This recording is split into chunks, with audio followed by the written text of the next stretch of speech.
அவர் பேரு என்ன சொன்ன? ஸ்டீஃபன் ஜார்ஜ் தானா? 15 வருஷத்துக்கு முன்னாடி கரெக்டா சொல்ல போனா 1993 Royal Enfield 350cc.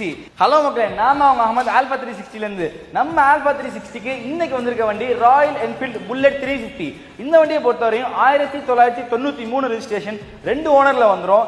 TN 51 Nagapattinam ரெஜிஸ்ட்ரேஷன்ல வந்துரும். இந்த வண்டியில FC இன்சூரன்ஸ் எல்லாமே பக்காவா இருக்கு.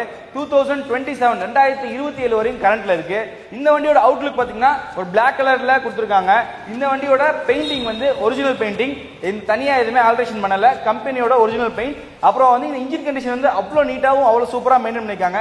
வண்டியில எந்த விதமான ப்ராப்ளமும் கிடையாது. இந்த வண்டியை பொறுத்தவரையுமே ஒரு விண்டேஜ் செக்மெண்ட். இந்த வண்டியை உங்க கேராஜ்ல உங்க கலெக்ஷன்ஸ்ல ஒரு ஆள் ஆக்கிக்கணும் அப்படின்னு நினைச்சீங்கன்னா நம்ம ஆல்பா 360 கான்டாக்ட் பண்ணி இந்த வண்டியை புக் பண்ணிக்கோங்க. இந்த வண்டியோட பிரைஸை பொறுத்தவரையுமே 1111. என்னடா 1111 சொன்னீங்கன்னா 1,11,011 ரூபா கொடுத்தீங்கன்னா இந்த வண்டியை நீங்க எடுத்துட்டு போய்க்கலாம். நம்ம ஆல் இந்தியா ஷிப்பிங் பண்ணிக்கிட்டு இருக்கோம். தமிழ்நாடு மட்டும் இல்ல, அதர் ஸ்டேட்ஸ்லயும் நம்ம வண்டியை டெலிவரி பண்ணி கொடுத்துட்டு இருக்கோம். வேணும்னா ஆல்பா 360 கான்டாக்ட் பண்ணுங்க. கான்டாக்ட் நம்பர் கீழேயும் மேலேயும் கொடுத்துருக்கேன்.